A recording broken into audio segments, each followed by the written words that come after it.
రెండు రకాల దంతాలు ఉంటాయి, ఒకటి తినడానికి ఒకటి చూపించడానికి. అక్కడ మేము చేసిన పని అది.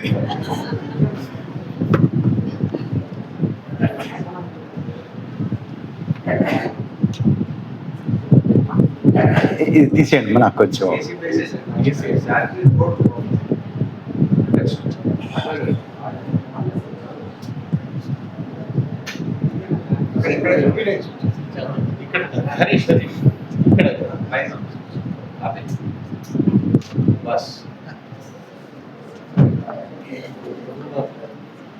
సభాధ్యక్షులు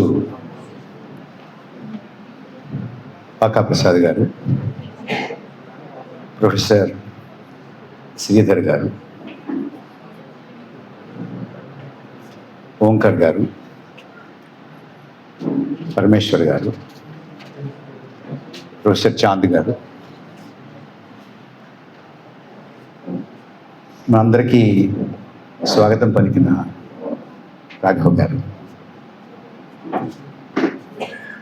సభలో ఉన్నటువంటి పెద్దలందరికీ పేరు పేరున నా హృదయపూర్వక నమస్కారాలు. సభలో చాలామంది చిన్నవారు కూడా కనబడుతున్నారు. వాళ్ళందరికీ నా ఆశీస్సులు. నా గొంతు బాగలేదు, బాగా జలుబు, దగ్గు, కొంచెం జ్వరం కూడా తగిలింది. కానీ మా గోవిందరాజులు, రాఘవ్ గారు ఇక్కడ రమ్మంటే నేను కాదనలేదు. అందుకన్నా ముఖ్యంగా ఇవాళ మనం మాట్లాడుకోవాల్సినటువంటి విషయాలు చాలా ముఖ్యమైన విషయాలు ఉన్నాయి. ఆ ముఖ్యమైన విషయాలు మీతో మాట్లాడడానికి ఒకటి రెండు హెచ్చరికలు చేయడానికి, ఏమైనా సరే ఈ సమావేశానికి రావాలి అని సంకల్పంతో వచ్చాను. ఇక్కడ రావడానికి ముందు 3 రోజులు ఎవరితో మాట్లాడలేదు. నా గొంతు కొంచెం బాగుండాలి, ఏ రకంగా కూడా దానికి శ్రమ ఇవ్వకూడదు అని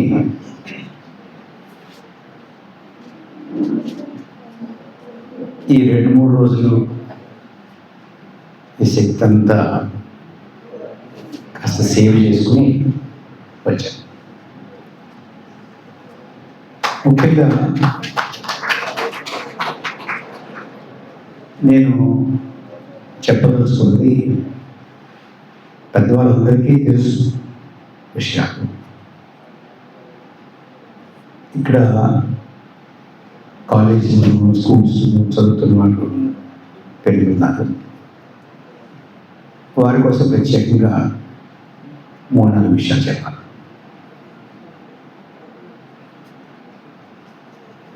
ఇవాళ మనం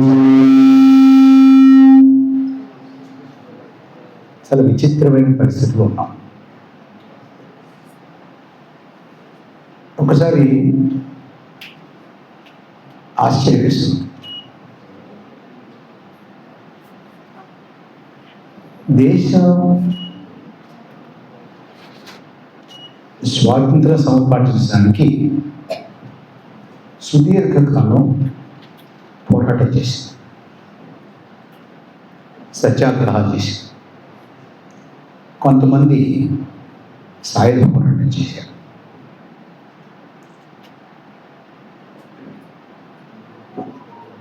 సత్యాగ్రహంలో కానీ సాయుధ పోరాటంలో కానీ ఏ రకమైనటువంటి పోరాటంలో కూడా ఇసుమంత పాత్ర కూడా లేనటువంటి సంస్థలు, వ్యక్తులు, వేదికలు ఇవాళ దేశభక్తులుగా చలామణి అవుతున్నారు. ఎంతకన్నా వీడియోలు ఎక్కడ ఉంటుందండి?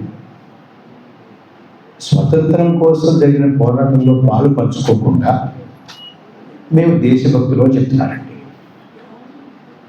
మార్కెటింగ్ బాగా చేసుకున్నారు. ఎంత మార్కెటింగ్ చేసుకున్నారంటే వాళ్ళు చెప్పుకోవడం సరే చెప్పుకుంటారు.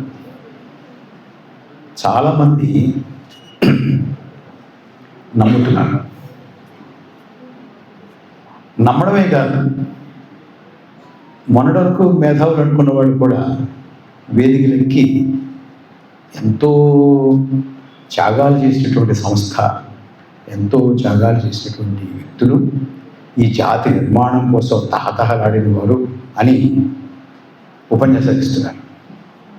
అంతకన్నా వీడియోలో ఏమైనా ఉందండి? ఇప్పుడు జరుగుతుంది.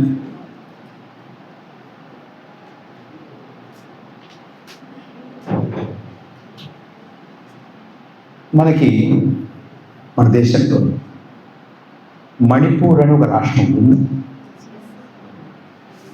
వాళ్ళు అడుగుతున్నాను నేను, ఉందమ్మా? ఉంది కదా, మన దేశంలోనే అది. అది 2.5 సంవత్సరాల నుంచి మండుతోందండి. మండుతోందా?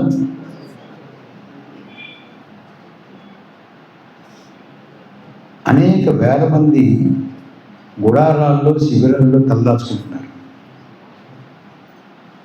తలదాచుకుంటున్న వాళ్ళని పక్కన పెడితే అనేక వందల మంది, అనేక వేల మంది ప్రాణాలు కోల్పోయారు. ఆడవారిని నగ్నంగా ఊరేగించారు. ఇళ్ళు తగలపెట్టేస్తున్నారు. మనకి ఏమన్నా పడుతుందా? అసలు పట్టించుకున్నామా? లేదు కదా. గుడి మీద చేసి చెప్పాలి, పట్టించుకుంటున్నామా? లేదు. ఇప్పుడే మన ఓంకార్ గారు చెప్పారు, చీఫ్ జస్టిస్ ఆఫ్ ఇండియా ఆయన కోర్టులో ఉండగా ఆయన మీదకి చెప్పు వేశారు. మంది దాదాపుగా 150 కోట్లు జనాభా కలిగినటువంటి దేశం.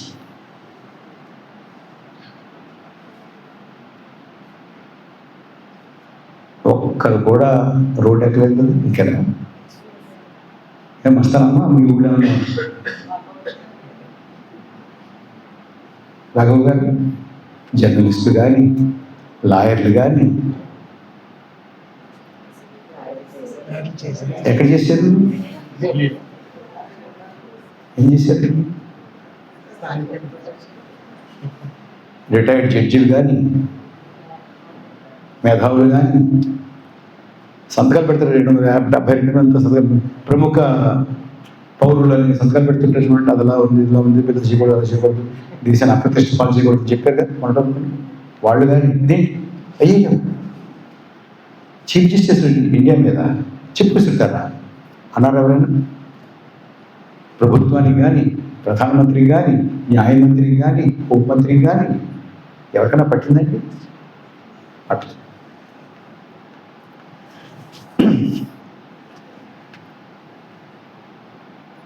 డాలర్ ఎంతండి? డాలర్ ఇవాళ అక్కడ ఎక్కడ దొరుకుతుంది? 90 రూపాయలు చెప్పండి. బ్యాంకులో, బయట బ్యాంకులో ఎంతమంది కొంటారండి? బ్యాంకులో కొనాలంటే ఇందాక సార్ చెప్పాడుగా ఫారాలు ఫిల్అప్ చేయాలి. గబగబా రూపాయలు 92, 93 ఇప్పుడు వేస్తున్నారు కదా. పెట్రోల్, అసలు పెట్రోల్ వాడుతున్నారు ఎవరైనా? వాడుతున్నారు కదా. కిక్కులు మనకన్నా వాడుతున్నారు కదా. కిక్కులు అంటారు. గ్యాస్ వాడుతున్నారు కదా. మనిషి ఎవరైనా ఎంత పెంచినా వాడుతున్నారు కదా. ఏమా మీ ఇంట్లో వాడుతున్నారా? గ్యాస్ వాడుతున్నారా? మీ అన్నయ్యలు, మీ నాన్నగారు పెట్రోల్ కొట్టించుకుంటున్నారా? ఏంటి దేశం ఇలా అయిపోయింది, ప్రభుత్వం ఏంటి ఇంత పెరిగిపోతుంది అన్నారా? అంటలేదు.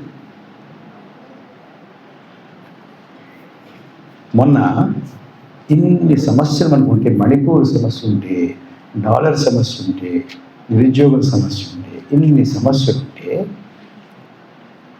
మొన్న నిరాఘాటంగా విరామం లేకుండా 10 గంటలు వందే మాతరం మీద చర్చ చేసామండి మనం పార్లమెంట్లో. అసలు ఇది ఎవరైనా చూపించి చెప్పారనుకోండి, ఆశ్చర్యపోతారు ఎవరైనా కదా. మనం ఆశ్చర్యపోయామా? లేదు. ఆశ్చర్యపోయారా? మీరు ఒక్కరే ఆశ్చర్యపోయారు.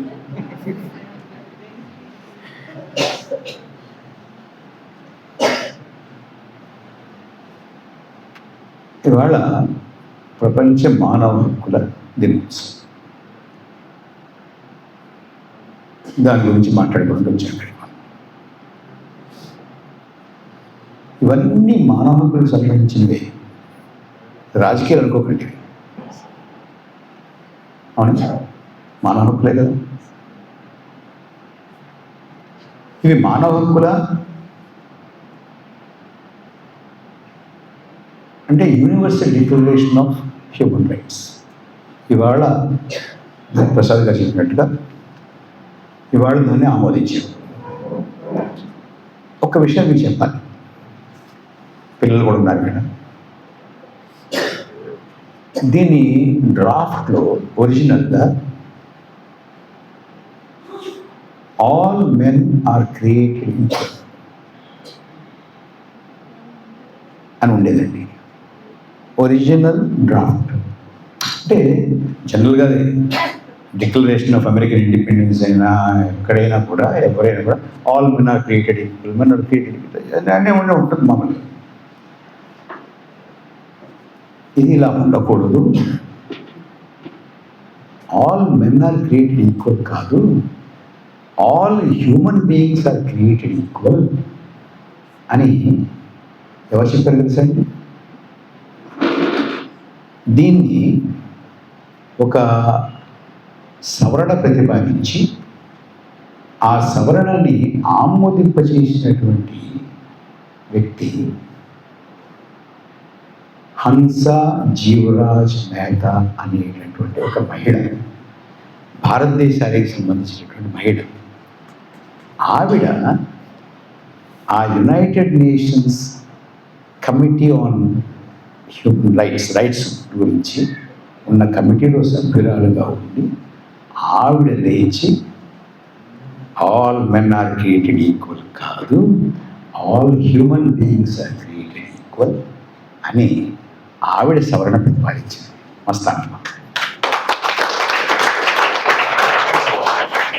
అంటే భారతదేశానికి మానవ హక్కులకి, పురుషుల హక్కులు, మానవ హక్కులకి భారతదేశానికి ఆ వేట నుంచి ఏది స్వతంత్రం రాకముందు నుంచి ఆ రకమైనటువంటి అవినాభావ సంబంధం ఉంది, అంత గాఢమైనటువంటి సంబంధం ఉంది.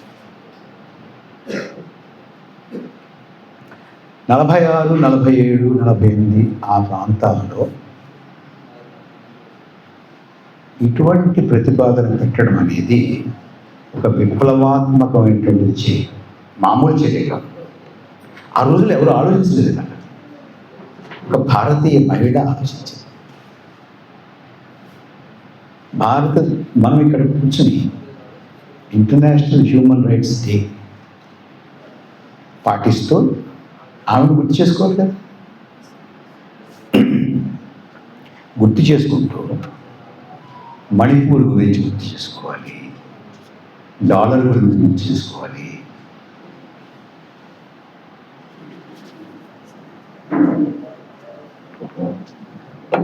చీఫ్ జస్టిస్ ఆఫ్ ఇండియా గురించి గుర్తు చేసుకోవాలి, అందరినీ గుర్తు చేసుకోవాలి, విషయాన్ని గుర్తు చేసుకోవాలి. ఇందాక విచిత్రమైనటువంటి సంఘటనలు, విచిత్రమైనటువంటి పరిస్థితులు చూస్తున్నామని చెప్పాను కదా. ఇందాక ఏం చెప్పాను?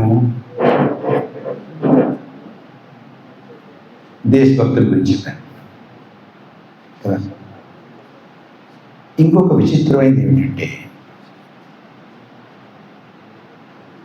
మామూలుగా మనం చదువుకుంటాము, మన అనుభవం కూడా ఏంటంటే, ఓటర్లు ప్రభుత్వంలో ఎవరు ఉండాలి అని నిర్ణయిస్తారు ప్రజాస్వామ్యంలో, అంతే కదండి. మనంతా ఏం చేస్తామంటే 5 ఏళ్ళకి వస్తారో ఇప్పుడు అవకాశం వస్తే వెళ్ళి ఎవరు ఉండాలి అని నిర్ణయిస్తాం, మనం నిర్ణయిస్తాం. ఇప్పుడు మనం ఒక బ్రహ్మాండమైనటువంటి ఉచ్చ స్థాయిలో మన ప్రజాస్వామ్య వ్యవస్థను తీసుకెళ్ళాం.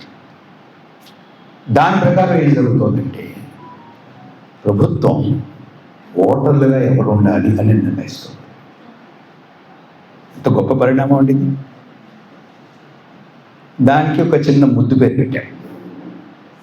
ఇందాక మనం తీర్మానం కూడా చేసుకున్నాం దాని గురించి, మన ప్రొఫెసర్ గారు చెప్పారు. దానికి SIR అన్నారు, స్పెషల్ ఇంటెన్సివ్ రివిజన్ అన్నారు. స్పెషల్ ఇంటెన్సివ్ రివిజన్లో ఏం చేస్తారంటే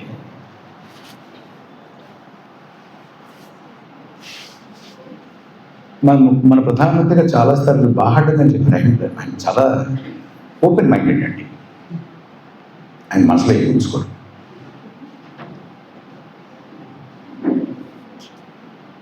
వాళ్ళంటే ఎవరు తెలుసు, వాళ్ళ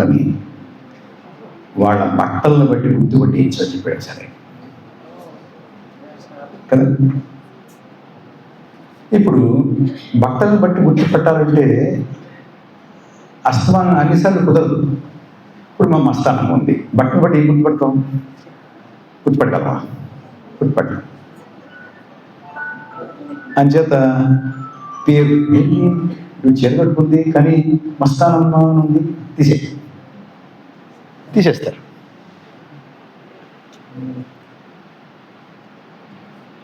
ఒక్కసారి బట్టలను బట్టి గుర్తుపట్టేటట్టయితే మోసపోతాం.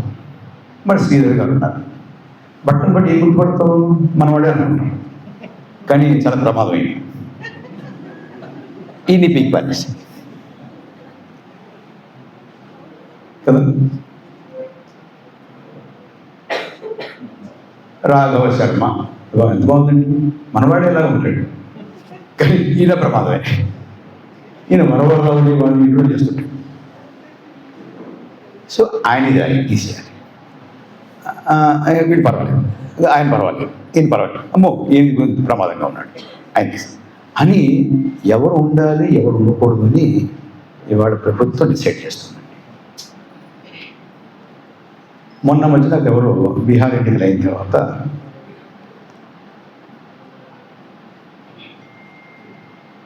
ఘన విజయం సాధించిందండి. ఇంత SIR మీద గొడవ పెట్టినా కూడా ఇంత ఘన విజయం సాధించిందండి బీజేపీ.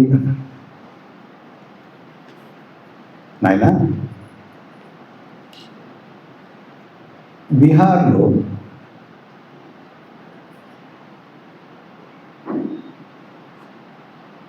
సుమారుగా 50 లక్షల మంది ఓటర్లని తీసేసి, ఎవరు వాళ్ళు? మనకు ఓటు వేయరు అనుకున్నవాడు 7,42 మందిలో 45 లక్షలు 45 లక్షలు ఒక్కసారి ఒక మాట చెప్పారు అనుకోండి. ముందు 42 అన్నారు, 41 అన్నారు, 45 అన్నారు, 42 అన్నారు, 43 అన్నారు, 46 అన్నారు, ఏదో చెప్పారు. సరే, అవన్నీ అలా పెడితే మనకే ఓటు వేస్తారు అనుకున్న వాళ్ళనే ఉంచిన తర్వాత కూడా ప్రతిపక్షానికి అన్ని సీట్లు రావడం ఒక గొప్ప విషయం అండి అన్నాను నేను కదండి. మామూలు విషయం అండి. వీళ్ళందరూ నాకు ఓటేయాలని తీసేసిన, వీళ్ళందరూ నాకు వేస్తారని ఉంచుకున్నా, అందులో కూడా నా ప్రత్యర్థి నెగ్గాడంటే ప్రత్యర్థి గొప్పవాడే కదా. That is exactly what happened in Bihar. Bihar ఫలితాల తర్వాత నిరుత్సాహపడాల్సినటువంటి అవసరమే లేదు.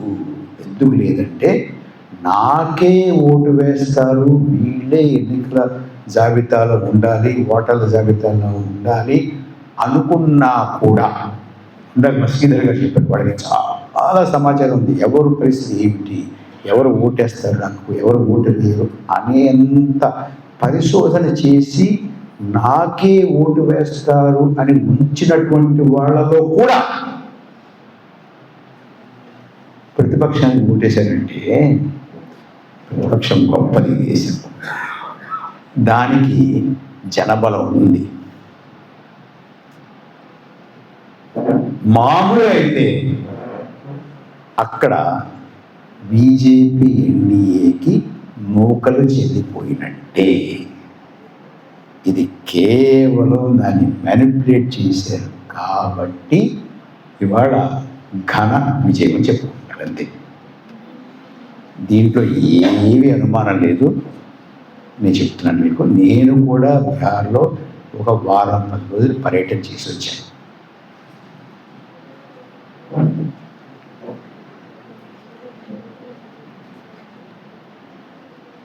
నాకు మా గోవిందరాజు గారు ఏమన్నారంటే, ప్రజాస్వామ్యం ఎలాగా దెబ్బతింటోంది దేశంలో అనే దాని మీద మాట్లాడితే బాగుంటుంది అని ఆయన నాకు సూచించారు. నేనేమన్నానంటే, ఇంకొంచెం దాన్ని పెంచుదాం గోవిందరాజు, ప్రజాస్వామ్యం వంచబడడం కన్నా మన రాజ్యాంగం ఎలా వంచబడుతుందో దాని గురించి మాట్లాడుకుందాం అన్నాను. మాట్లాడుకున్నాం కాసేపు, పర్వాలేదు ఏమా? ఓకే.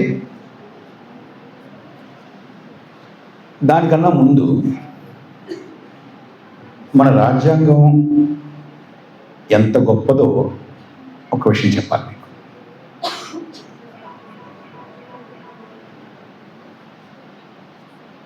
చాలా దేశాలు స్వాతంత్రం సంపాదించాయి కదా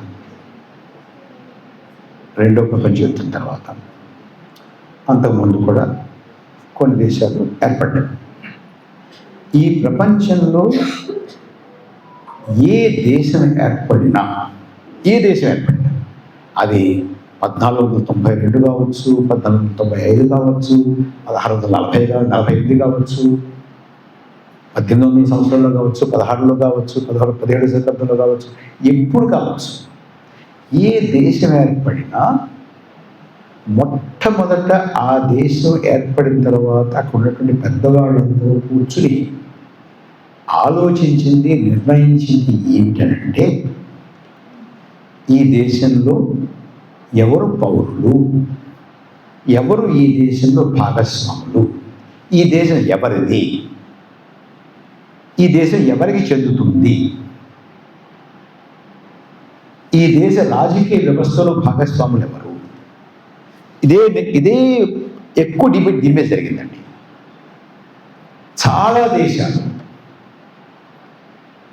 తీసుకున్న నిర్ణయాలు ఏంటంటే, ఈ దేశం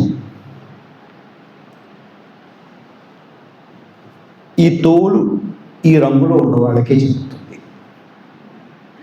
ఒకటి ఈ భాష మాట్లాడే వాళ్ళకే చెందుతుంది, ఈ మతాన్ని అవలంబించే వాళ్ళకి చెందుతుంది,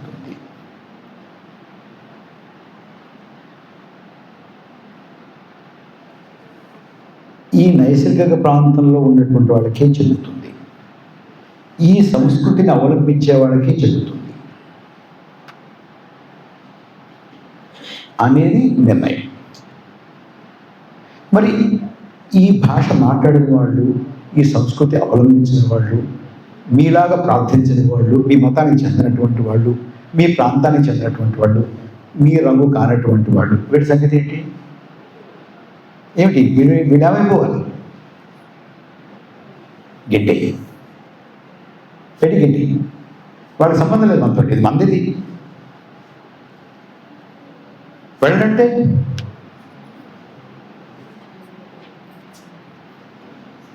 ఏం చేయాలి? చెప్పి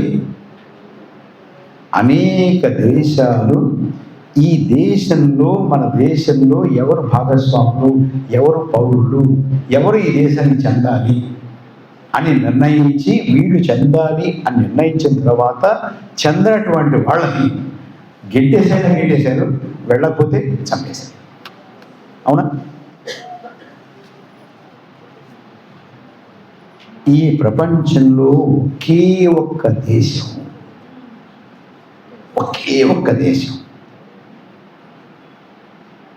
ఈ దేశంలో నివాసం ఉన్నటువంటి ప్రతి వారు ఈ దేశానికి చెందినటువంటి వారే.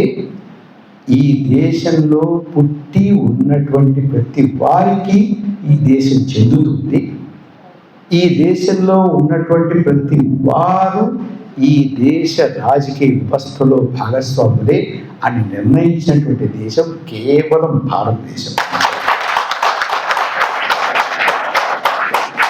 అలా నిర్ణయించి ఏర్పరచుకున్నటువంటి రాజ్యాంగం only Indian constitution, no other.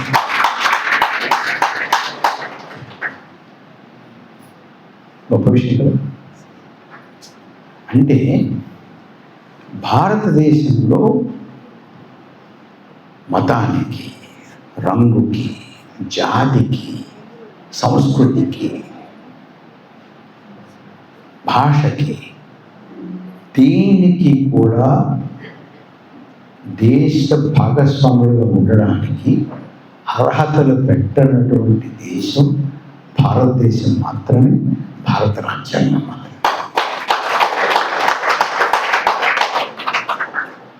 కానీ మనకి అప్పటి నుంచి ఇప్పుడు ప్రతి వాళ్ళకి ఏదో ఒకటి ఉంటుంది కదండి. మనం ఒకటంటే అందరం ఒకటంటే, మా ఊళ్ళో మా అమ్మ అంటుంటే అందరిది ఒకదారి అయితే అలాంటి ఉలిపికట్లు ఉంటాయి. వాళ్ళు కాదు, ఇది హిందువులే హిందువులే హిందువులే హిందువులే మొదలుపెట్టారు. ఎప్పటి నుంచో ఉన్నారు వాళ్ళు, ఇప్పుడు ఉన్నారు, ఎప్పుడు ఉంటారు, ఎప్పుడు ఉంటారు. కానీ ఇది అందరిది అన్నవాళ్ళు, అందరిది అన్నవాళ్ళు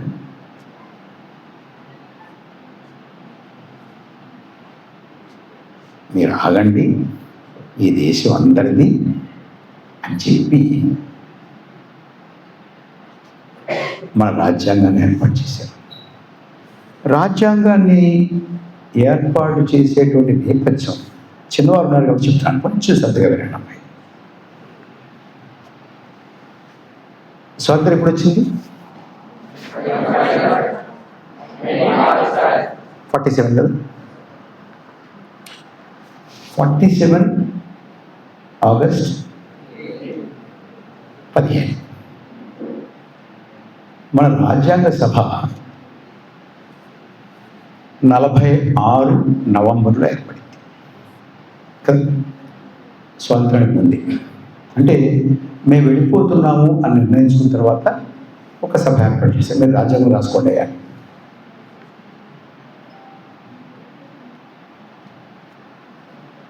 మన తర్వాత మన ముందు కొన్ని దేశాలు స్వతంత్రం సంపాదించుకున్నాయి కదా, అది తెలుసుకుంటా మీకు.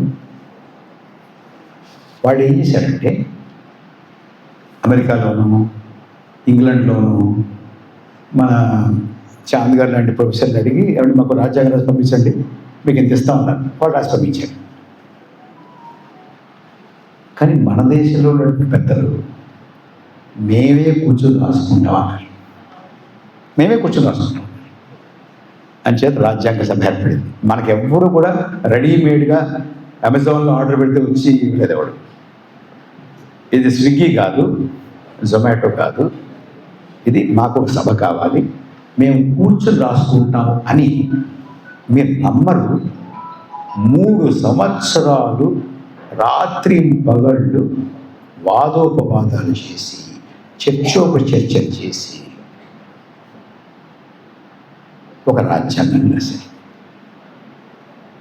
ఆ రాజ్యాంగాన్ని రాస్తున్నప్పుడు ఒకసారి మీరు సినిమాలు చూస్తారా? సినిమాల్లో అలా ఉంటే ఇలా తిరిగి వెనకెళ్తుంది, అప్పుడప్పుడు ఏం జరిగిందో తెలుస్తుంది, ఎలా వస్తుంది. అలాగా కొంచెం ఒకసారి వెనకెళ్తాం.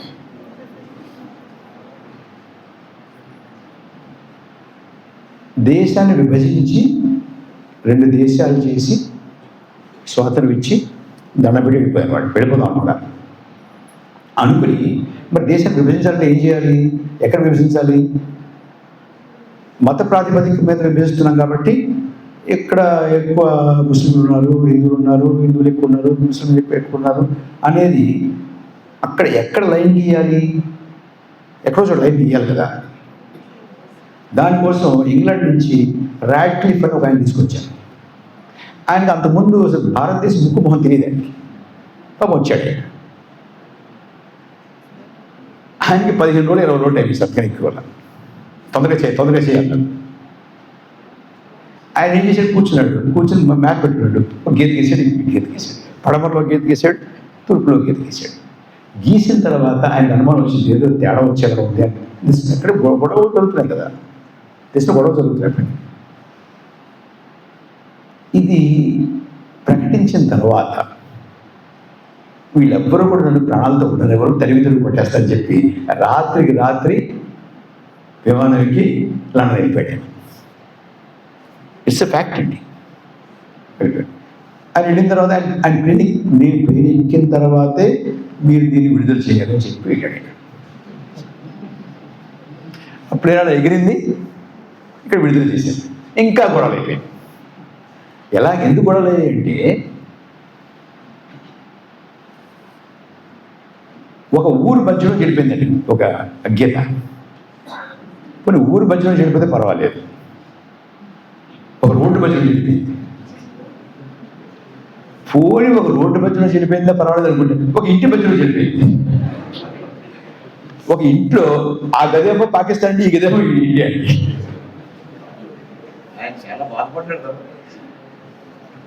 ఒక నది మధ్యలో చెడిపోయింది. నది మధ్యలో అది చేయగలడం అంటే ఒక నుయ్యి మధ్యలో చెడిపోయింది. నుయ్యి ఉంది, నూతిలో ఆ సగమేమో పాకిస్తాన్ అండి, ఈ సగమేమో ఇండియా. అలా గీసేసి వెళ్ళిపోయాడు. ఇక అక్కడి నుంచి కొట్టుకోవడం, చంపుకోవడం, నరుక్కోవడం మామూలుగా కాదు. ఊహించుకోండి. ఇటు నుంచి అటుకు కట్టుబట్టలతోటి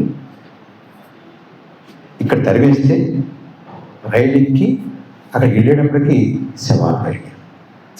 అటు నుంచి కొన్ని వందల మంది, వేల మంది కట్టుబట్టలతోటి రైలు ఎక్కి ఇటు వచ్చేప్పటికి శవాలుగా వచ్చాయి.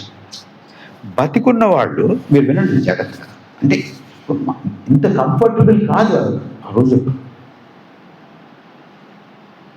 కొన్ని వందల కుటుంబాలు, వేల కుటుంబాలు, అంటే ఉద్యోగాలు చేసుకుంటున్నటువంటి వాళ్ళు, వ్యాపారాలు చేసుకుంటున్నటువంటి వాళ్ళు, ఏదో ఫ్యాక్టరీలు నడుపుకుంటున్నటువంటి వారు, వ్యవసాయం చేసుకుంటున్నటువంటి వారు, ఇళ్ళు ఉన్నటువంటి వారు, పెద్ద పెద్ద ఇళ్ళు ఉన్నటువంటి వారు కూడా కట్టుబట్టుతోటి ప్రాణాలు అరచేతుల్లో పట్టుకొని వచ్చేసారు. ఇటించటం అట్టించటం. సరే ఇటు కాసేపు చూద్దాం. ఇటు వచ్చేసారు. వచ్చేటప్పుడు ఆ పరిగెత్తుకుంటూ వచ్చేటప్పుడు తల్లి, తండ్రి, కొడుకు, కోడలు, ముగ్గురు పిల్లలు బయలుదేరారు అనుకోండి.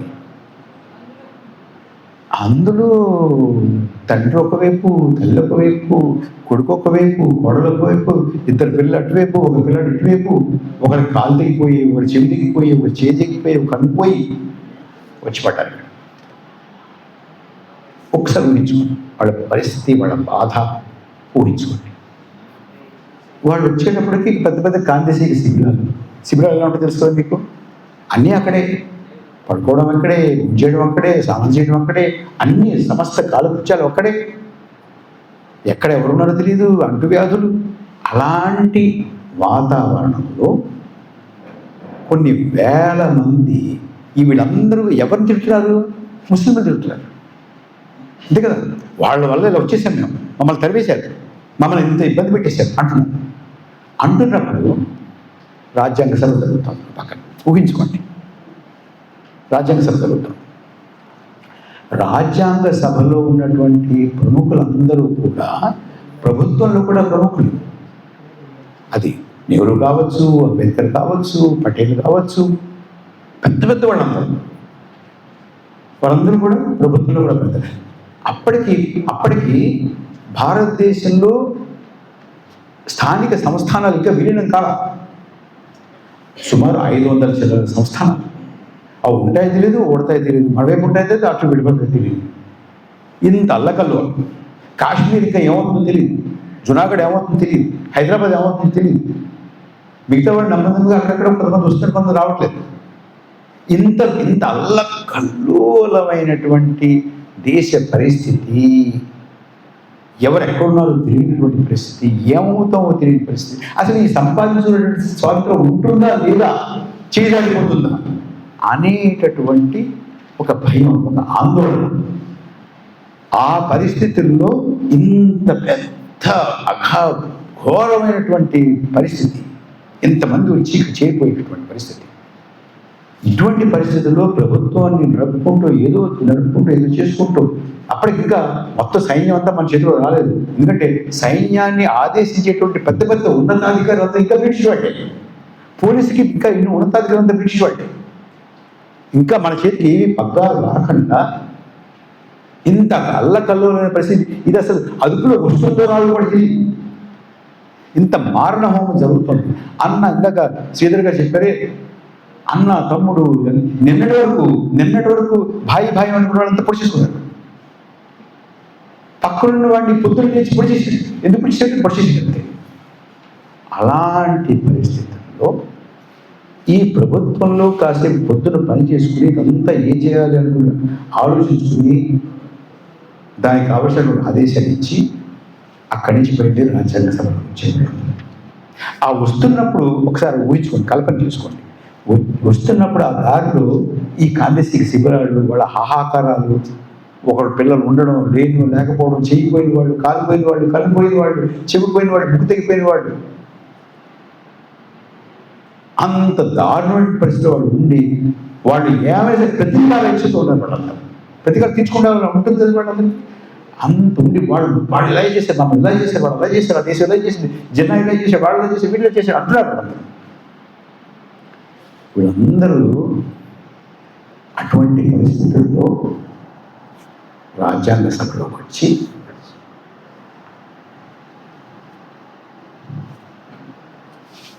ఈ దేశము అందరిది అన్నారండి. గొప్ప విషయం కదా. Is it humanly possible today? మనకి ఏమీ లేకుండానే వాడు దుర్మార్గుడు అలా ఉన్నాడు, ఇలా ఉన్నాడు, వీళ్ళు తీసేమని చెప్పాడు. ఆ పరిస్థితుల్లో మన పెద్దలు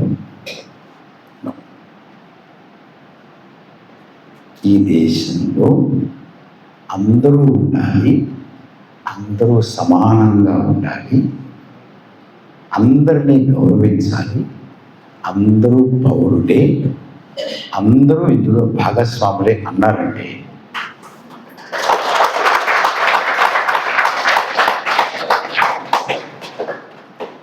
అది ఈ దేశం, ఈ దేశ నాయకత్వం, ఈ దేశ రాజ్యాంగం యొక్క గొప్పతనం.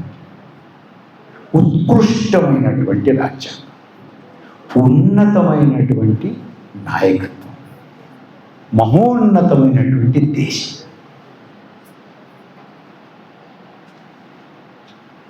మిగతా వాళ్ళందరూ, మిగతా అన్ని దేశాలు కూడా మన దేశంలో ఎవరు పౌరులుగా ఉండాలి, ఎవరు భాగస్వాములుగా ఉండాలి, ఈ దేశం ఎవరికి చెందాలి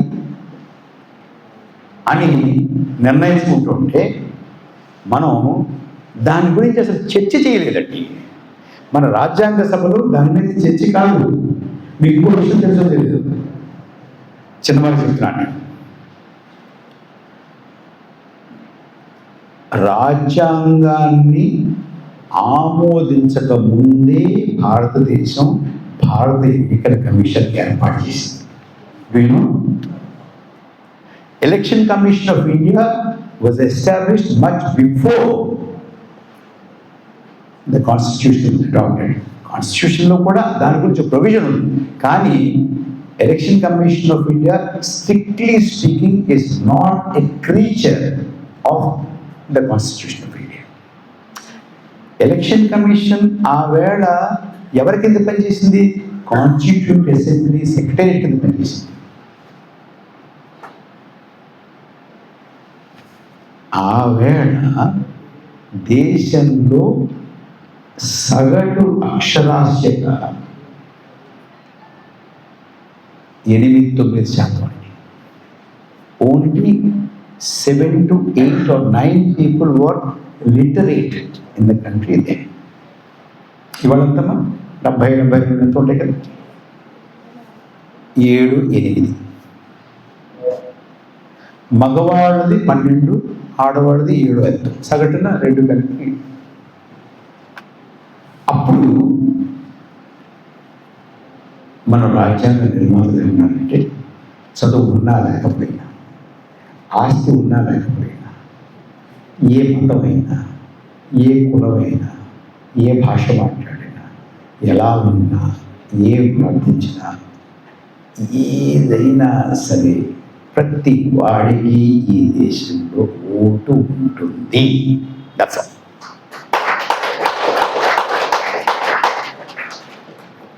ఇవన్నీ ఎందుకు చెప్తున్నానంటే, వస్తాను ఎస్ఐఆర్ దగ్గరికి, దాని దగ్గరికి వస్తాను, కరెంట్ విషయాలు వస్తాను.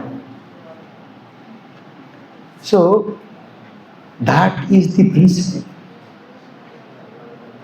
ఎవ్వరికి ఓటు హక్కు తీయడానికి వీల్లేదు. చదువు లేకపోతే మరి వాడు చదవలేదు కదండి, ఎవరు పోటీ చేస్తున్నారు? గుర్తు ఇవ్వయ్యా. ఇంకో దేశాలు గుర్తులు లేవు, తెలుసా మీకు? మన దేశమే గుర్తుని పెట్టింది. వాడు ఎక్కడున్నారో తెలియదు, ఏమున్నారో తెలియదు. ఎప్పుడు కూడా ఈ దేశం వచ్చి అప్లికేషన్ పెట్టుకోండి నాకు ఓటే కల్పించుకుని అడగలేదండి. ఎలక్షన్ కమిషనే వెళ్ళి నీ పేరేంటి నాయనా, నువ్వు ఎప్పుడు పుట్టావు, నీదేంటి అని అడిగి రాసుకుని తయారు చేస్తుంది. అంటే అందరినీ మనలో కలుపుకోవాలి అనేటువంటి ఉద్దేశంతో చేసినటువంటి పని. నువ్వు పట్ల ఇన్ని పట్టరా, ఈ కాగితం పట్టరా, ఆ కాగితం పట్టరా, ఆ కాగితం పట్టరా, ఈ కాగితం పట్టరా, ఇది అడిగితే అది లేదని అది లేదు. నో, ఇప్పుడు మీరు ఇన్సూరెన్స్ చేసుకోండి, నాకు తెలియదు. ఇన్సూరెన్స్ చేసుకుంటారు కదా, చేసుకున్నప్పుడు కూడా పడుతుంది, చేయండి అంటారు. తర్వాత ఏం చేస్తారు? ఏదో car insurance, scooter insurance, health insurance చేసుకుంటారు. ఆ కాగితం పట్టరంటాడు, ఈ కాగితం పట్టరంటాడు, ఈ కాగితం పట్టరంటాడు, ఆ కాగితం పట్టరంటాడు. అంతేగాని ఇన్సూరెన్స్ చేసినప్పుడు వీడి ఇన్సూరెన్స్ చేసేవాడిని అడిగామనుకోండి, వాడు అంటాడు ఇది నా పని కదండి, క్లెయిమ్స్ వేరే అంటాడు. అవును కదండి. ఎలక్షన్ కమిషన్ లాగా ఇంతేనండి, అది పట్ల ఇది పట్ల అంటాడు. అంటే ఇది పట్ల అని వాళ్ళందరినీ తీసేద్దామని పట్టుకొచ్చి తీసేయచ్చు. వీడు పట్రాలేదు, ఇది పట్రాలేదని తెలుసు వాళ్ళకి, అంచేది ఇవన్నీ అడుగుతుంటారు అనమాట. అంటే హౌ టు ఎలిమినేట్ పీపుల్. మనం ఏం చేసాం? How to bring in people. ఇప్పుడు ఇల్లు లేనటువంటి వాళ్ళు ఇవాళ ఎక్కువ, ఆవిడ ఎక్కువ అంటే ఆవిడ ఎక్కువ కదా. మొన్న 0 ఇంటి నెంబర్లు అండి, ఇంటి నెంబర్ 0 ఉన్నారు కదా. పేరు మీ ఇష్టం, ఒకే పేరు మీద 50, 60, 70 ఊరు, ఒకే ఇంట్లో 500 మంది, 500 మంది ఒక ఇంట్లో, 70 మంది, 80 మంది, 120 మంది. ఆడవారికి మగవారికి ఏమో తండ్రి పేరు, ఆడవారికి తండ్రి తప్ప ABCDEF. ఎవరినో ఉంటారండి తండ్రి ఎలాగా? భర్త ABCDEF అని కొట్టడానికి అలిసిపోతారు కొంతమంది. అలిసిపోయిన తర్వాత ఏం కొడతారు? ఎలక్షన్ కమిషన్ పెట్టే. తండ్రి పేరు ఎలక్షన్ కమిషన్ పెట్టే, భర్త పేరు ఎలక్షన్ కమిషన్ పెట్టే. ఓటర్ లిస్టులు ఉన్నాయమ్మా. బ్రెజిల్లో ఒక మోడల్, ఆవిడ ఎలక్షన్, ఆవిడ వారికి బీహార్ కేసు పరిస్థితి అంతే. ఇది ఏం చెప్తారు మనకి? ఓటర్ లిస్ట్ ప్యూరిఫై చేయడం, ప్యూరిఫికేషన్ అంటే ఇందులో ఒక ప్యూరిటీ ఉందండి. ఇప్పుడు చనిపోయిన వాడిని తీసేయండి, ఇక్కడ ఉండనటువంటి వాడిని తీసేయండి, నాకే అభ్యంతరం లేదండి. మరి వీళ్ళంతా ఎవరండి? 0 ఏంటండి, ABCD ఏంటండి, ఎలక్షన్ కమిషన్ ఆఫ్ ఇండియా ఏంటండి, ఒకే ఇంట్లో 50 ఏంటండి, 100 ఏంటండి, 500 ఏంటండి, ఇవన్నీ ఏమిటండి? ఈ పేరు మీద ఎవరు తీసేసారు? మస్తాన మంది తీశారు, నన్ను తీశారు, రాఘవేశ్వరం గారు తీశారు, మా శ్రీధర్ గారు తీసేసారు. చూసావు మరి, మన వాళ్ళే కదా వాళ్ళు. ఎలక్షన్ కమిషన్ పుట్టి చేసేవాళ్ళు. సో దీని అర్థం ఏంటంటే, నేను చెప్పానే పూర్వం ఈ దేశంలో ఎవరు భాగస్వాములు అంటే నాకు కావలసిన వాళ్ళే. నా రక్తమో, నా రంగు, నా మతమో, నా భాష, నా సంస్కృతం అనుకున్నాను కదా. వాళ్ళే ఉండాలి, మిగతా వాళ్ళు గెంటేయాలి, గంటకపోతే వెళ్ళకపోతే చెప్పేయాలి కదా. ఇప్పుడు ఇదేమి తెలుసండి, ఇప్పుడు గెంటేస్తే కష్టం, గొడవ అవుతుంది. చంపేస్తే ఇంకా కష్టం, రక్తపాతం. ఒక పౌరుణ్ణి చంపాలంటే ఏం చేయాలి? ఊడి తీసేసేవాళ్ళు, ఏ పౌరులతో ఉంటుంది? ఏ ఉండదు కదా, అర్థమైందా? So SIR is nothing but a bloodless political genocide. Bloodless political genocide. రక్తపాతం లేకుండా రాజకీయంగా చేసేటటువంటి నరమేధం ఎస్ఐఆర్. Nothing less. ఇది భారతదేశం ఒప్పుకోకూడదు. నెమ్మదిగా అంటే ఒకేసారి చేద్దాం ట్రై చేశారండి. ఇప్పుడు బాగుంటుందండి, హుషారు వస్తుంది. ఒకేసారి చేశారనుకోండి, మనం గగ్గోలు పెట్టేసాం. మా శ్రీధర్ నాయుడు ఊరుకోరు. సిఏ ఎన్ఆర్సి అన్నారు అనుకోండి, ఊరుకుంటారు. మా రాఘవశేఖర్ ఊరుకుంటారు, మా మస్తాన్ ఊరుకుంటుందా, లేకపోతే మా శ్రీధర్ ఊరుకుంటా ఊరుకోరు. తొక్కముడి చేతి పెట్టిపోయారు. ఇది ఎలా చేయాలి? ఏదో రకంగా పట్టరావాలి. ఇలా పట్టుకొచ్చారు. మాకు మా చిన్నప్పుడు మా స్కూల్లో, కాలేజీలో అనుకుంటాం, మా మాస్టర్ పాట చెప్పేవారండి. ఆయన ఏం చెప్పేవారంటే, ఆయన ఏం పాట చెప్పినా ఇప్పటికీ ఆయన చెప్పిన పాఠాలు నేను మర్చిపోవట్లేదంటే కారణం ఏంటంటే, ఆయన ఏం చెప్పినా కూడా ఒక చిన్న కథ చెప్పి పాట చెప్పారు. అది పోదండి. చెప్పలా?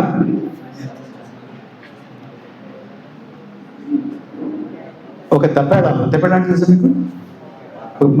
పాత మా ఊళ్ళో తప్పేడ అంట. తప్పేడాల్లో నీళ్లు పోసి 2 కప్పలు వేశారండి. అవి ఊగుతున్నాయి ఇటు అటు.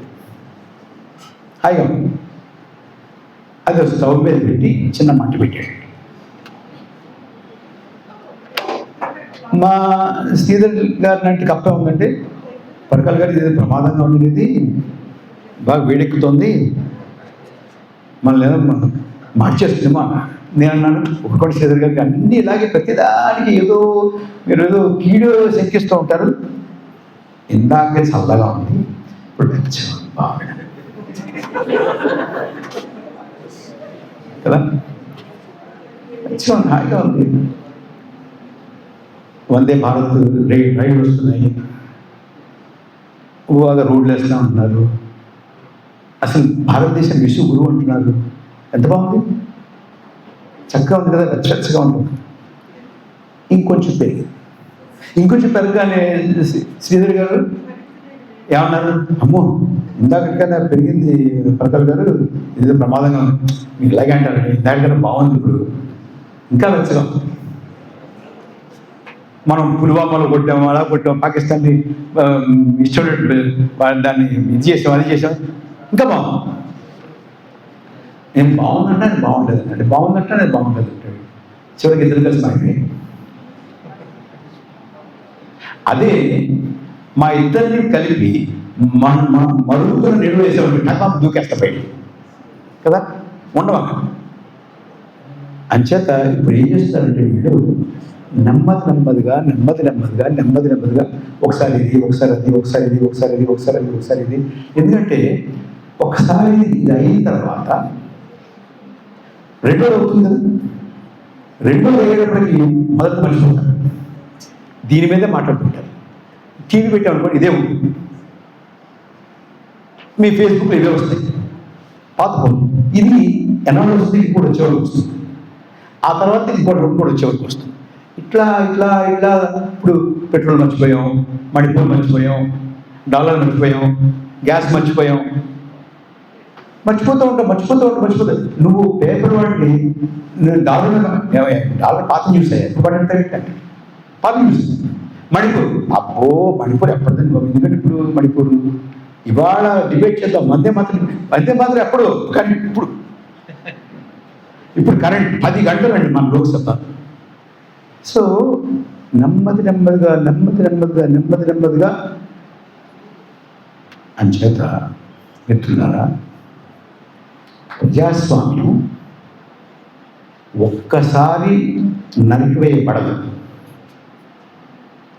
ప్రజాస్వామ్యాన్ని పూర్వకాలం చేసేవాళ్ళు. ఒక్క రాత్రి ప్రకటన వచ్చేది, మేము సైన్యం, మేము అధికారం తీసుకుంటున్నాం, రాజకీయ నాయకుల వల్ల ఏం కావట్లేదు, మేము ఈ దేశంలో లా అండ్ ఆర్డర్, శాంతి భద్రతలన్నింటినీ పునరుద్ధరిస్తాం, అభివృద్ధి చేస్తాం, కరప్షన్ లేకుండా చేస్తాం, ఏదో ఒక చెప్పి పార్లమెంట్ని ముట్టడించేసి, ప్రెసిడెన్షియల్ ప్యాలెస్ ముట్టడించేసి, ప్రెసిడెంట్ని అరెస్ట్ చేసి, ఎంపీని అరెస్ట్ చేసి, మంత్రులను అరెస్ట్ చేసి, ప్రధానమంత్రి అరెస్ట్ చేసేసేవాళ్ళు.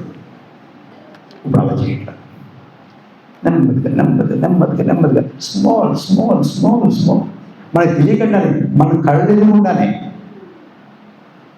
రాజ్యాంగాన్ని, ప్రజాస్వామ్యాన్ని ఒక్కోటి తీసి పడేస్తారు.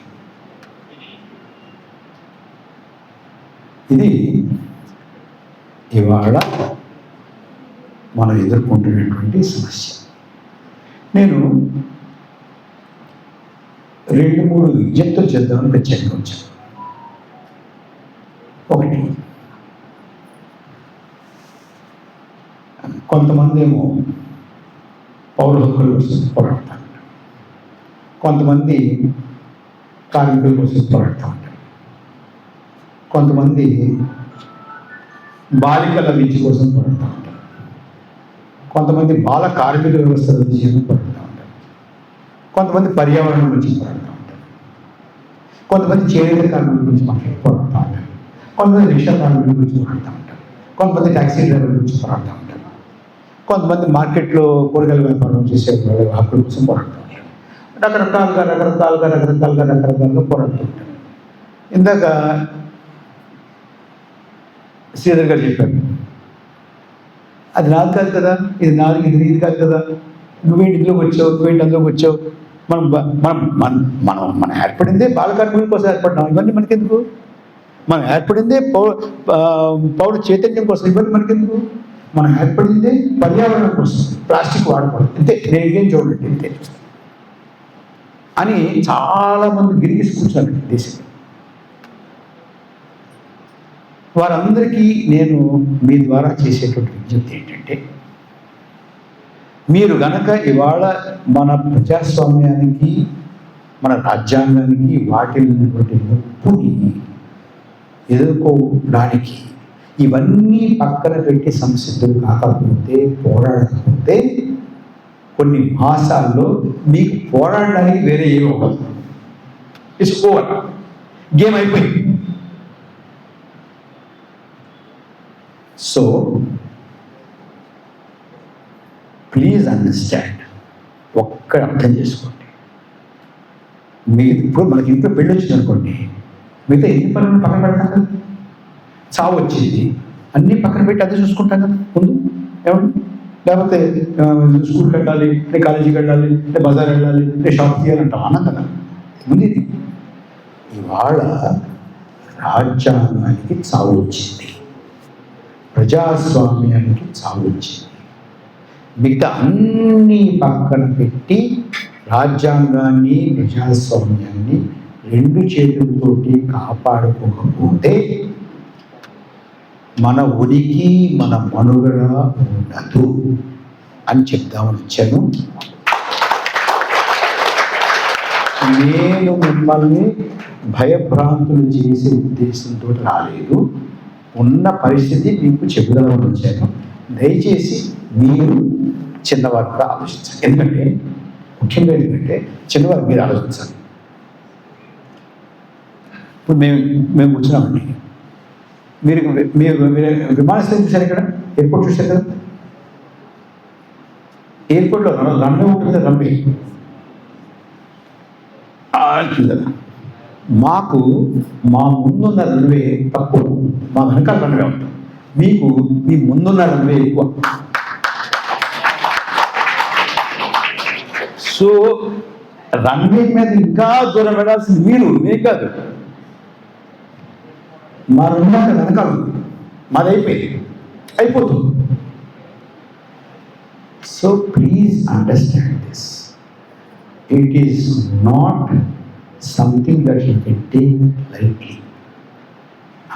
ఏదో ఏదో జరుగుతుందో పెద్దలు ఏదో పడతారులే, మనకి ఎందుకు వచ్చింది, మన గొడవలో మనం ఉందాం, మన ఫేస్బుక్ మనం చూసుకుందాం, మన ఇన్స్టాగ్రామ్ మనం చూసుకుందాం, మన ట్విట్టర్ మనం చూసుకుందాం, మన స్విగ్గీ మనకు బాగానే ఉంది, మన ఇది బాగానే ఉంది, అది please don't make that mistake. ఇంకోటి, ఇప్పుడు ఇలా వాగుతాను కదా, నేను మాట్లాడుతున్నాను కదా, ఏదో ఎంతసేపు మాట్లాడినాను నాకు, ఇప్పటికి నాకు 54 నిమిషాలు అయింది. కానీ ఇలా మాట్లాడేటటువంటి అవకాశం ఇలాగే ఉంటుంది అని మాత్రం నాకైతే ఏ భ్రమ లేదు. సీరియస్.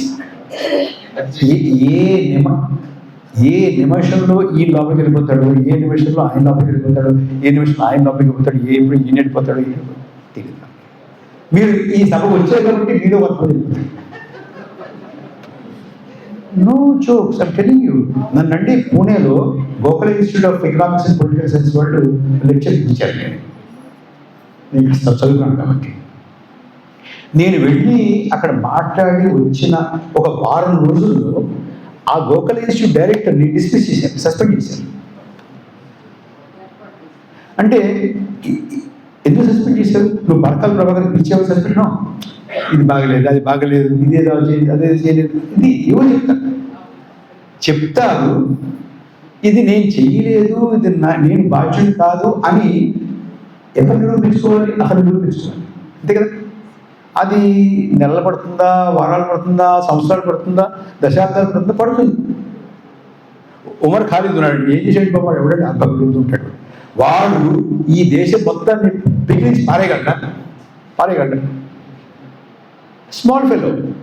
కానీ వాడిని 5 ఏళ్ళు ఇంతవరకు బెయిల్ లేకుండా, విచారణ లేకుండా, ఛార్జ్ షీట్ లేకుండా లోపల పెట్టారంటే ఏంటి అర్థం? వాడు గొప్ప కాదు. రే జాగ్రత్త, ఏం చేయగలనో తెలుసా నీకు అని ఈ రాఘవ శర్మతోటి, ఈ శ్రీధర్ తోటి చెప్పడానికి అనమాట, అంతేనా? దే ఆర్ ది ఎగ్జాంపుల్స్, అలా చేస్తాము అని చెప్పడానికి. సో రాజ్యాంగం, ప్రజాస్వామ్యం ఇవాళ అంత పెద్ద ముప్పుని ఎదుర్కొంటుంది. ఇంకొక మాట చెప్పాలి మీకు. నాకండి రాఘవ గారు కొంతమంది మిత్రులు అడుగుతూ ఉంటారు, ఏమండి ఎన్నాళ్ళు ఉంటుందండి ఇలాగా అంటే, జాతకం చెప్పమంటావా? ఎన్నాళ్ళు ఉంటుంది ఏంటి? నువ్వు ఎన్నాళ్ళు వదిలేస్తే ఎన్నాళ్ళు ఉంటుంది? నో, ఇలా ఉండడానికి వీలు లేదు. నువ్వు రోడ్డు ఎక్కువ 2 నిమిషాలు తోక గురించి పారిపోతుంది, అంతేనా? సో ఎన్నాళ్ళు ఉంటుంది అని విశ్లేషణ కాదు, ఇది ఉండకూడదు అనే కార్యాచరణ.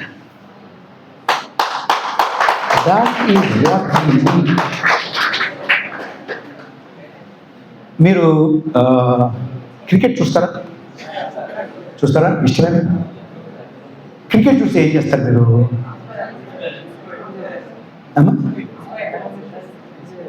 బెట్టింగ్ చేస్తారా? బెట్టింగ్ పక్కన పెట్టేస్తారు. ఏం చేస్తామంటే మనం మామూలుగా నా చిన్నప్పుడు ఏం చేసామంటే పాప్కార్న్ తెచ్చుకుంటాం, లేకపోతే ఉప్మా చేయమంటాం, కూర్చుంటాం, మ్యాచ్ చూస్తుంటాం. భలే కొట్టాడు అంటాం, భలే అయిపోతుంది. ఒక టీం నెగ్గుతుంది, ఒక టీం ఓడిపోతుంది కదా మమ్మస్తాను. అయిపోయిన తర్వాత కొంతమంది ఇందులో బాగా తెలివైన ఉంటారు, అనేక మ్యాచ్లు చూసేవాళ్ళు ఉంటారు, మీకన్నా ఎక్కువ మ్యాచ్లు చూసేవాళ్ళు ఉంటారు. వాళ్ళు ఏమంటారు, అసలు బౌలింగ్ కుదరలేదండి, సరిగ్గా బౌలింగ్ చేయలేదు. అసలు ఆ బ్యాట్స్మెన్ చూసారా, వాళ్ళు 2 డౌన్ రాకూడదు, 3 డౌన్ అవ్వాలి. వాడు ఓపెనింగ్ అలాంటి బ్యాట్స్మెన్ ఇస్తారండి ఎవడైనా? టీమ్ సెలక్షనే రాంగ్ అండి. టీం సెలక్షన్ రాను. అసలు పిచ్ ఏంటండి, అసహ్యంగా ఉంది, బాగాలేదు, పిచ్ బాగాలేదు. ఆ పిచ్ ఫాస్ట్ బౌలింగ్ పిచ్ కాదండి. ఫాస్ట్ బౌలింగ్ పిచ్ కానప్పుడు ఫాస్ట్ బౌలర్స్ పెట్టేటండి, స్పిన్నర్స్ పెట్టాలి. ఇట్లా మాట్లాడుకుంటారు కదా, మాట్లాడతారా? అది ఎప్పుడు మాట్లాడతాము, మనకు సంబంధం లేదు, రెండు టీంలు ఆడుతున్నాయి అప్పుడు. కానీ ఇక్కడ దేశంలో జరుగుతున్న రాజకీయాలు మన రాజకీయాలు, మనవి. మనం ఇక్కడ కూర్చుని క్యాండిడేట్ సెలక్షన్ సరిగ్గా లేదండి, క్యాండిడేట్ మంచిగా పెట్టుకుని దిగేవాడు, ఈ క్యాస్టర్ పెట్టాలి, అక్కడ ఆ క్యాస్టర్ పెట్టారండి, అది ప్రచారమే సరిగ్గా లేదండి. వాళ్ళు ఎంత ప్రమాణం ప్రచారం చేశారు, ఇటు చూడండి ఎలా చేశాడు. ఇది కాదు, ఇది మన స్పెక్టేటర్గా వినోదం చూడటం కాదు. వాడు ఇలా ఆడుతున్నారు, ఇలా ఆడుతున్నారు, ఇలా అంటున్నారు, వాడు అలా అన్నారు, వీడు ఎంత ఖర్చు పెట్టాడు. మరి వాడు 1000 రూపాయలు ఇచ్చాడు కోటికి, వీడు 500 ఇస్తారు. 1000 రూపాయలు ఇచ్చినా 500 ఇచ్చినా ప్రజాస్వామ్యం నగ్గాలి అవుతుంది. నీ రక్షణ, వాళ్ళ రక్షణ, వాళ్ళ కోసమా మన కోసమా, ఇది మన కోసం. Please leave this spectator mentality. This is another thing. నేను మిమ్మల్ని చేతులు జోడించి ప్రార్థించడానికి వచ్చాను. ఈ పౌర చైతన్య వేదిక అనే దానికి ఏదైనా సార్థకత ఉండాలంటే మీరు ఈ స్పెక్టేటర్ మెంటాలిటీని వదిలేయాలి, కార్యరంగంలోకి రావాలి. Feet on the ground education. ఈ SIR మాకొద్దు, ఈ ఓటకం ఎన్నికలు కాదు, సరైనటువంటి ఎన్నికలు పెట్టండి. ఎన్నికల సంఘం నిష్పక్షపాతంగా ఉండేలాగా ఉండాలి. ఎన్నికల సంఘం ప్రభుత్వం యొక్క శాఖగా ఉండడానికి వీల్లేదు. నేను ఇలాగ అక్కడెక్కడ మాట్లాడుతుంటాను కదండి, ఏదో వీడియోలో ఇంగ్లీష్లో అట్లా తీసి పెడుతుంటారు. పెడుతుంటే ఓ రోజు నేను ఫ్లైట్లో ట్రావెల్ చేస్తుంటే శ్రీధర్ గారు నా పక్కన ఒక ఆయన కూర్చున్నాడు. మీరు బరకాల గారు ఇంగ్లీష్ అడిగాడుకోండి, తెలుగు చెప్తున్నాను. అవునండి, అవును, మీరు అదర్ డే సేయింగ్ మీరు అన్నారు ఎన్నికల సంఘం బీజేపీ కబ్జాలకు వెళ్ళిపోయింది, ఇప్పుడు ఆశ్చర్యం చూసేనండి. అవునండి, ఏమండి మీరే పిచ్చాండి, మీకు ఎన్నికల సంఘం అంటారేంటి మీరు, మీకు బీజేపీ సంగతి తెలుసా అన్నాడు. ఏంటంటే బీజేపీకి మహిళా మోర్చా అంటారు. వాళ్ళు ఏం చేస్తారంటే మహిళలందరినీ ఆర్గనైజ్ చేస్తారు. అవునా, ఐడియా ఉందా మీకు? కొంతమంది తెలిసి. కిసాన్ మోర్చా రైతుల కోసం, యువ మోర్చా యువకులందరినీ ఆర్గనైజ్ చేయాలి, వాళ్ళలో దేశభక్తిని పెంపొందించడానికి. దేశభక్తి. మైనారిటీ మోర్చా. అలాగే అది మైనారిటీని ఆర్గనైజ్ చేయడానికి, యువకులను ఆర్గనైజ్ చేయడానికి, రైతులను ఆర్గనైజ్ చేయడానికి, మహిళలను ఆర్గనైజ్ చేయడానికి ఉన్నాయి కదండి. అలాగే వాళ్ళకి ఎన్నికల మోర్చా ఉందండి, అది ఇదేనండి. మీరు ఎందుకంటే ఊరికే మీరు అలసిపోతుందని వెళ్ళి అది that is the election Morcha of BJP. Please understand అని చెప్పాడు. నేను నాళ్ళుగా ఇంత చదువుకుంటూ ఇంత తిరుగుతూ ఉంటే కూడా నాకు తగ్గలేదు ఆయన చెప్పాడు. సో దాన్ని మనం ఇది కాదు, this has to be election commission of India. ఇందాక ఎవరో మనవాళ్ళు టిఎన్ శేషన్ గురించి చెప్పారు. ఎవరండి మీరు చెప్పారు కదా, టిఎన్ శేషన్. ఆయన ఏమన్నాడంటే, ఆయనకి ఒకసారి గవర్నమెంట్ ఆఫ్ ఇండియా నుంచి ఒక మంత్రి దగ్గర నుంచి, లా మంత్రి దగ్గర నుంచి, అక్కడి నుంచో ఉత్తరం వచ్చిందండి. దాని మీద to Mister TN Seshan, election commissioner government of India. ఆయన రాశాడు, look Mister minister, I'm not election commissioner government of India, I'm election commissioner of India. నేను ఎన్నికల కమిషనర్ భారత ప్రభుత్వం కాదు, భారతదేశ ఎన్నికల కమిషనర్ నేను. I'm election commissioner of India, not government of India. I don't have to come to you. You don't have to come to me. You write a letter, I reply to a letter. అంతే.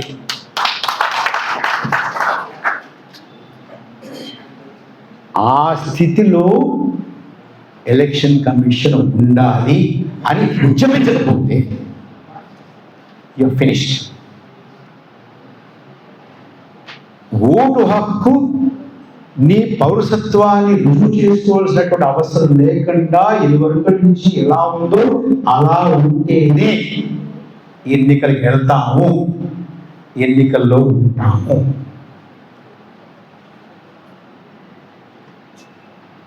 ఇదివరకు లేదా, అదివరకు లేదా? ఏమండి, ఇదివరకు ఉందో లేదో నాకు తెలియదు. ఇప్పుడు ఉండకూడదు అని అంటున్నా, అనకూడదా? మరి అప్పుడు అనలేదు, అప్పుడు నేను పుట్టలేదు, కాబట్టి అనలేదు.